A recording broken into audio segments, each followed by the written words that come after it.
Alright, I am back with Circe, and we are on chapter 14.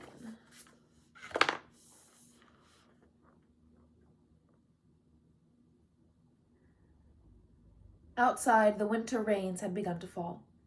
My lioness whelped, and her cubs tumbled across the hearth on their clumsy new-made paws. I could not smile at it. The earth seemed to echo where I walked. Above me, the sky stretched out its empty hands.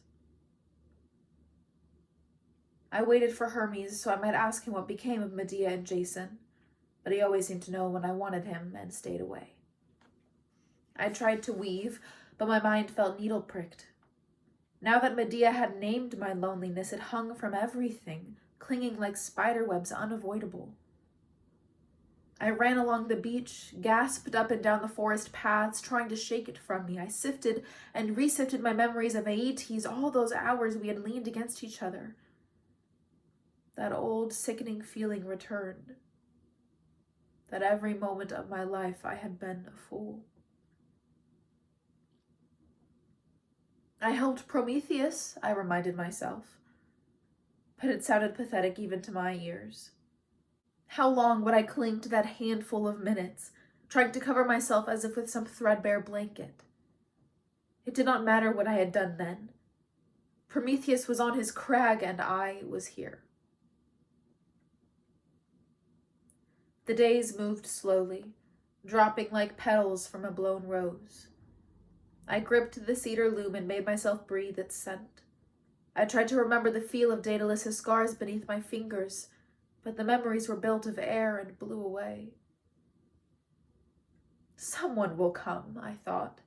All the ships in the world, all the men, someone must. I stared into the horizon until my eyes blurred, hoping for some fisherman, some cargo, even a shipwreck. There was nothing. I pressed my face into my lion's fur. Surely there was some divine trick to make the hours go faster, to let them slip past unseen, to sleep for years, so that when I woke again the world would be new. I closed my eyes. Through the window I heard the bees singing in the garden. My lion's tail beat against the stones.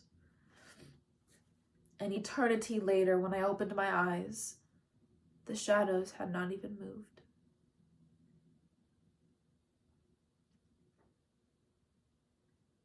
She was standing over me, frowning. Dark-haired, dark-eyed, with round limbs and a head neat as a nightingale's breast. A familiar smell wafted from her skin, rose oil and my grandfather's river. "I am come to serve you," she said. I had been drowsing in my chair. I stared up blearily, thinking she must be an apparition, some hallucination of my solitude. "What?" She wrinkled her nose. Apparently all her humility had been used up in those words. "I am Alki," she said. "Is this not Ayaya? Are you not the daughter of Helios?" "I am." "I am sentenced to be your servant." I felt as if I dreamed. Slowly I got to my feet. Sentenced? By whom? I have not heard of such a thing. Speak, what power sent you? Naiads show their feelings as water shows ripples. However she had told herself this would go, it was not like this. "The great gods sent me." "Zeus?" "No," she said, "my father." "And who is he?" She named some minor river lord in the Peloponnese. I had heard of him, perhaps met him once, but he had never sat in my father's halls. "Why send you to me?" She looked at me as if I were the greatest idiot she'd ever met. "You are a daughter of Helios?" How could I have forgotten what it was like among the lesser gods? The desperate clawing for advantage. Even disgraced, I still had the blood of the sun in my veins, which made me a desirable mistress. Indeed, for such as her father, my disgrace would be encouragement, lowering me enough that he dared to reach up. "Why were you punished?" "I fell in love with a mortal," she said. "A noble shepherd." My father disapproved, and now I must do a year's penance. I considered her. Her back was straight, her eyes up. She showed no fear, not of me, not of my wolves and lions, and her father disapproved of her. Sit, I said. Be welcome. She sat, but her mouth was puckered as if she sucked an unripe olive. She looked around with distaste. When I offered her food, she turned her head aside like a sulky baby. When I tried to speak to her, she folded her arms and pursed up her lips. They only opened to voice her complaints about the smell of the dyes bubbling on the stove, the lion hairs on the rugs, even Daedalus's loom. And for all her protestations about serving, she did not offer to carry a single dish. There is no need to be surprised, I told myself. She's a nymph, which means a dry well. Go home, then, I said. If you are so miserable, I release you from your sentence. You cannot. The great gods have commanded me. There is nothing you can do to release me. I am staying a year. It should have upset her, but she was smirking, preening as if in victory before a crowd. I watched. When she had spoken of the gods exiling her, she had showed no anger and no grief either. She took their authority as natural, irresistible, like the movements of the spheres. But I was a nymph like her, and an exile too. A daughter of a greater father, yes, but with no husband and dirty fingers and oddly dressed hair. It put me in her reach, she reasoned, so I was the one she would fight. You are being foolish. I am not your enemy, and pulling faces is no real power. They have convinced you. But even as the words formed in my mouth, I let them go.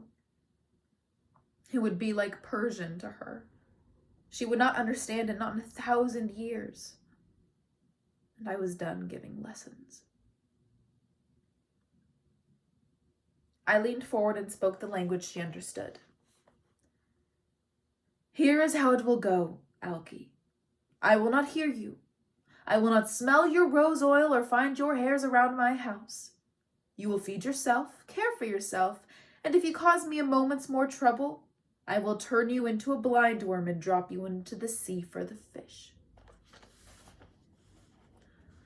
Her smirks were wiped away. She blanched and pressed her fingers to her mouth and fled. After that, she kept to herself as I had ordered. But word had spread among the gods that Ayaya was a good place to send difficult daughters. A dryad arrived who had fled her intended husband. 2 stone-faced Oreads followed, exiled from their mountains. Now whenever I tried to cast a spell, all I could hear was rattling bracelets. As I worked at the loom, they flashed in and out of the corners of my vision. They whispered and rustled from every corner. There was always someone leaning moon-faced over a pool when I wanted to swim. As I passed, their sniggering laughter washed against my heels. I would not live that way again. Not on Ayaya. I went to the clearing and called Hermes.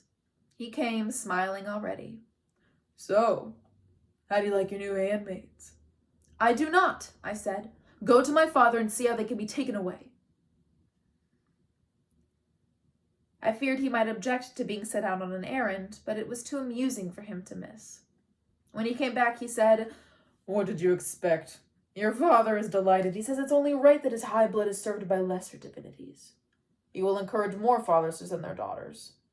No, I said, I will take no more. Tell my father. Prisoners don't usually dictate their own conditions. My face stung, but I knew better than to show it. Tell my father I will do something awful to them if they do not leave. I will turn them into rats. I can't imagine Zeus would like that. Weren't you already exiled for acts against your kin?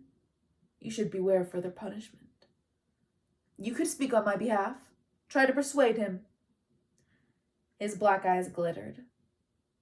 I'm afraid I'm only a messenger. Please, I said.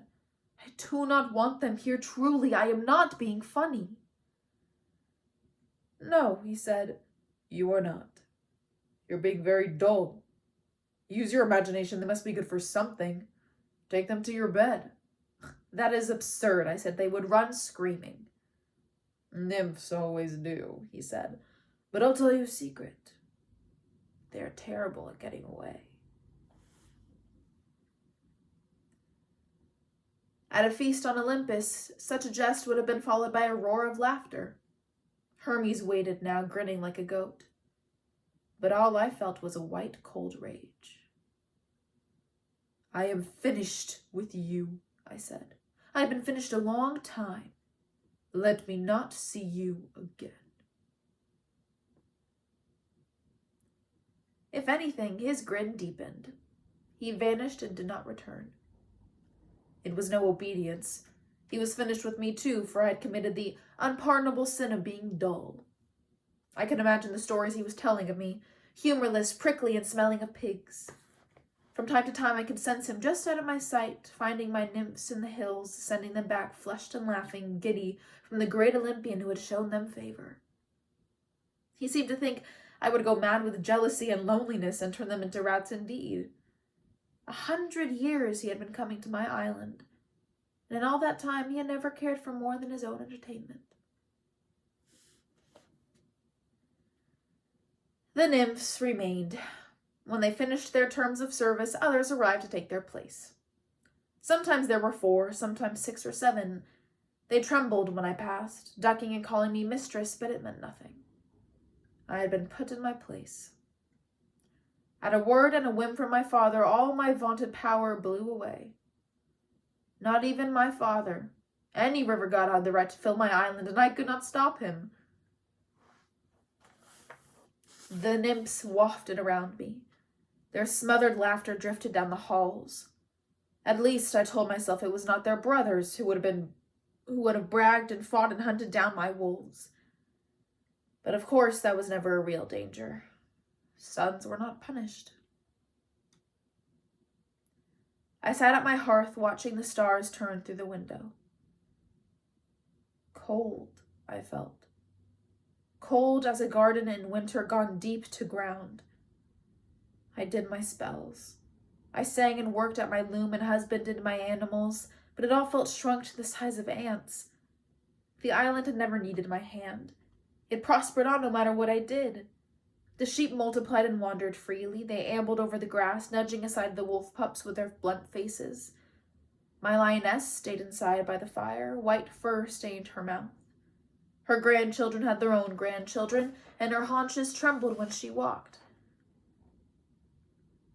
100 years at least she must have lived with me, pacing at my side, her life extended by the close pulse of my divinity. A decade that time had seemed to me. I assumed there would be many more, but one morning I woke to find her cold beside me on the bed. I stared at her unmoving sides, my brain stupid with disbelief. When I shook her, a fly buzzed off. I prized open her stiff jaws and forced herbs down her throat, chanting one spell then another. Still she lay there, all her golden strength turned to dust. Perhaps Aeetes could have brought her back, or Medea. I could not. I built the pyre with my own hands. Cedar it was, and yew, and mountain ash that I chopped myself, its white pith spraying where the axe blade struck. I could not lift her, so I made a sledge out of the purple cloth I had used to wind around her neck. I dragged her through my hall, past the stones worn smooth by the pads of her great paws. I pulled her up to the pyre's top and lit the flames. There was no wind that day, and the flames fed slowly.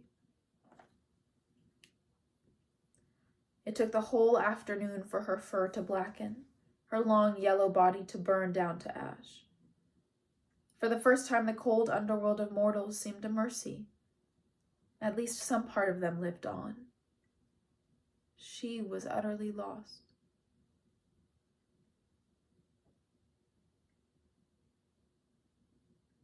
I watched until the last flame was gone, then went back inside. A pain was gnawing in my chest.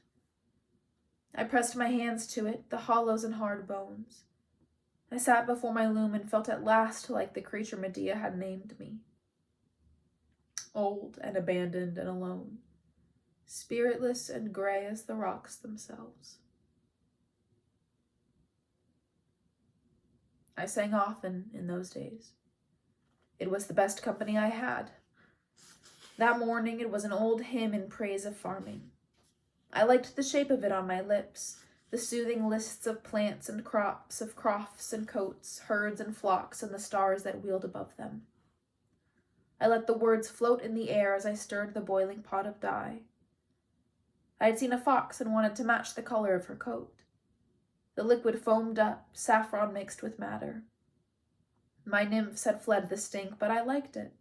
The sharp stinging in my throat, the watering of my eyes.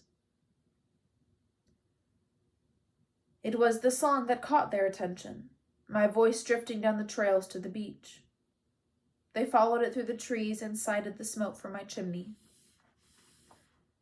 A man's voice called out, "Is anyone there?" I remembered my shock. Visitors. I turned so quickly the dye splashed and a burning drop fell on my hand. I smeared it away as I hurried to the door. There were 20 of them, wind rough and shiny from sun. Their hands were thickly calloused, their arms puckered with old scars. After so long amid only the smooth sameness of nymphs, each imperfection was a pleasure. The lines around their eyes, the scabs on their legs, the fingers broken off at the knuckle. I drank in their threadbare clothes, their worn faces. These were not heroes, or the crew of a king. They must scrabble for their livelihoods as Glaucus once did, hauling nets, carrying odd cargo, hunting down whatever dinner they could find. I felt a warmth run through me. My fingers itched as if for needle and thread. Here was something torn that I could mend. A man stepped forward. He was tall and gray, his body lean. Many of them behind him still had their hands on their sword hilts. It was wise. Islands were dangerous places. You met monsters as often as friends. "Lady, we are hungry and lost," he said, "and hope such a goddess as yourself will help us in our need." I smiled. It felt strange on my face after so long. "You are welcome here. You are very welcome. Come in."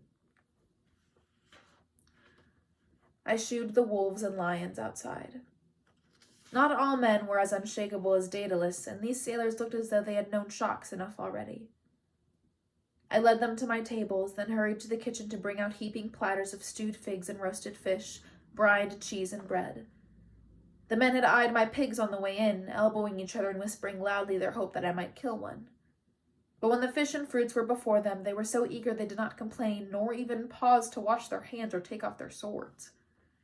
They bolted and shoveled, the grease and wine darkening their beards. I carried more fish, more cheese. Each time I passed, they ducked their heads at me. "Lady, mistress, our thanks." I could not stop smiling. The fragility of mortals bred kindness and good grace. They knew how to value friendship and an open hand. If only more of them would come, I thought. I would feed a ship a day, and gladly. 2 ships, 3. Perhaps I would start to feel like myself again. The nymphs peeked in from the kitchen, eyes wide. I hurried over, sent them off before they were noticed. These men were mine, my guests to welcome as I pleased, and I enjoyed seeing to all their comforts myself. I set out fresh water in bowls so they might wash their fingers. A knife fell to the floor and I picked it up. When the captain's cup was dry, I filled it to the brimming bowl. He lifted it to me. "Thank you, sweet." Sweet. The word sent me back a moment. They had called me goddess before, and so I believed they thought me. But they showed no awe or religious deference, I realized. The title had been only a flattering courtesy for a woman alone. I remembered what Hermes had told me long ago. You sound like a mortal. They won't fear you as they fear the rest of us.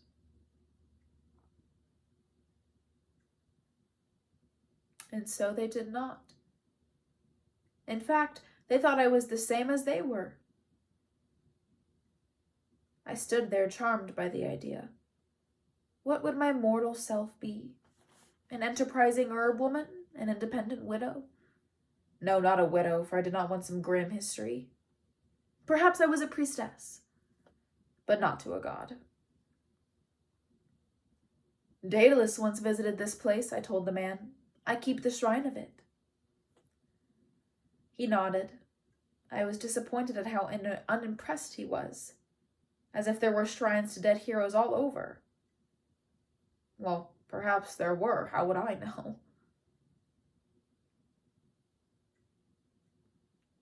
The men's appetites were slowing, and their heads lifted from their plates. I saw them begin to look around, at the silver on the bowls, the golden goblets, the tapestries. My nymphs took such riches as their due, but the men's gazes were bright with wonder, searching out each new marvel. I thought of how I had trunks filled with down pillows, enough to make them beds on the floor. When I handed them over, I would say these were meant for gods, and their eyes would go wide. Mistress, it was the leader again. When will your husband be home? We would toast such fine hospitality. I laughed. Oh, I do not have a husband. He smiled back. Of course, he said. You are too young to be married. Then it is your father we must thank. It was full dark outside, and the room glowed warm and bright. My father lives far away, I said. I waited for them to ask who he was. A lamplighter, that would be a good jest. I smiled to myself. Then perhaps there is some other host we should thank? An uncle? A brother? If you would thank your host, I said, thank me. This house is mine alone. At the word, the air changed in the room. I plucked up the wine bowl. It is empty, I said. Let me bring you more. I could hear my own breath as I turned. I could feel their 20 bodies filling up the space behind me.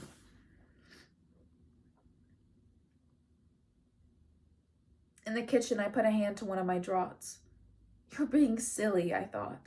They were surprised to find a woman by herself, that is all. Then my fingers were already moving. I took the lid off a jar, mixed its contents into the wine, then added honey and whey to cover the taste. I brought the bowl out.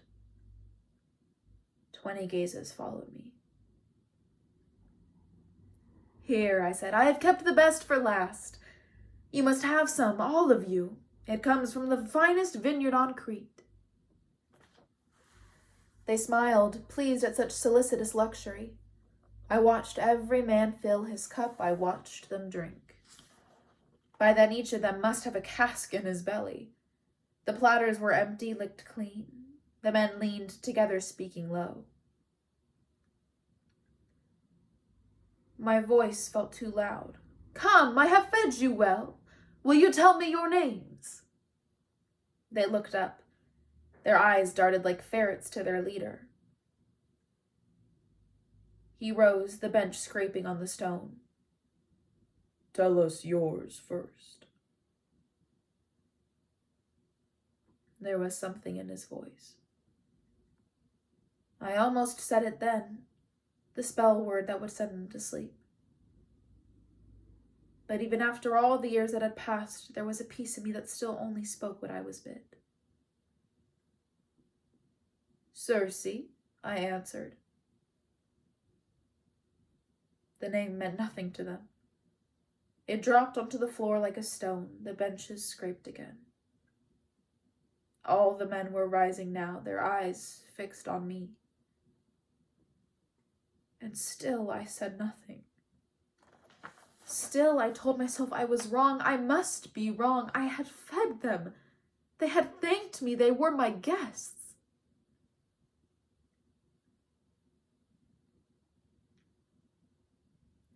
The captain stepped towards me. He was taller than I was, every sinew taut from labor. I thought, What? That I was being foolish? That something else would happen, that I had drunk too much of my own wine and this was the fear it conjured? That my father would come? My father? I did not want to be a fool, to make a fuss for nothing. I could hear Hermes telling the tale after. She always was a hysteric.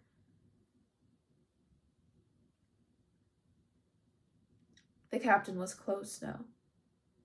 I could feel the heat of his skin. His face was rutted, cracked like old stream beds. I kept waiting for him to speak some ordinary thing, to offer thanks, ask a question. Somewhere in her palace, my sister was laughing. You have been tame your whole life, and now you'll be sorry. Yes, father, yes, father. See what it gets you. My tongue touched my lips. Is there? The man threw me back against the wall. My head hit the uneven stone, and the room sparked. I opened my mouth to cry out the spell, but he jammed his arm against my windpipe, and the sound was choked off. I could not speak. I could not breathe. I fought him, but he was stronger than I had thought he would be, or maybe I was weaker. The sudden weight of him shocked me, the greasy push of his skin on mine. My mind was still scrambled, disbelieving. With his right hand, he tore my clothes, a practiced gesture. With his left, he kept his weight against my throat. I had said there was no one on the island, but he had learned not to take chances. Or perhaps he just didn't like screaming.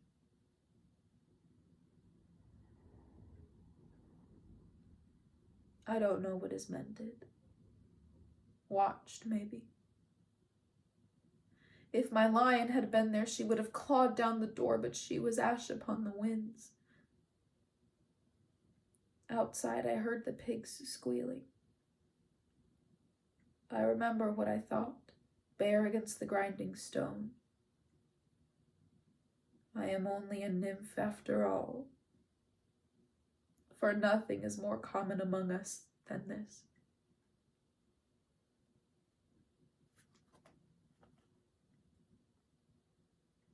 A mortal would have fainted, but I was awake for every moment. At last I felt the man tremble and his arm loosened. My throat was crushed inward like a rotted log. I could not seem to move. A drop of sweat fell from his hair onto my bare chest and began to slide. I became aware of his men speaking behind him. Is she dead? One of them was saying. She better not be dead, it's my turn.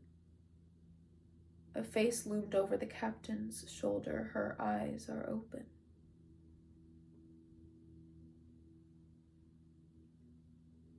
The captain stepped back and spat at the floor. The jellied glob quivered on the stone. The drop of sweat slid onwards, carving its slimy furrow. A sow shrieked in the yard. Convulsively I swallowed. My throat clicked. I felt a space open in me. The sleep spell I had been going to say was gone, dried up. I could not have cast it even if I wanted to. But I did not want to. My eyes lifted to his rutted face. Those herbs had another use, and I knew what it was. I drew breath and spoke my word. His eyes were muddy and uncomprehending. What? He did not finish. His rib cage cracked and began to bulge. I heard the sound of his flesh rupturing wetly, the pops of his breaking bone. His nose ballooned from his face and his legs shriveled like a fly sucked by a spider. He fell to all fours. He screamed, and his men screamed with him.